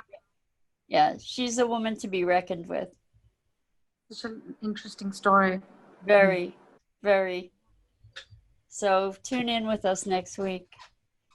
All right, cool. So Scott, maybe we can post this video too. Yeah, definitely. I think that would be awesome. So, you know, people get a taste for everybody who's here, and it's exciting. It's exciting to be able to be building community this way. Absolutely. Yeah. All right, guys. Thank you. Thank you. All right. Thanks, See everybody. you all soon. Thank you so much. Bye.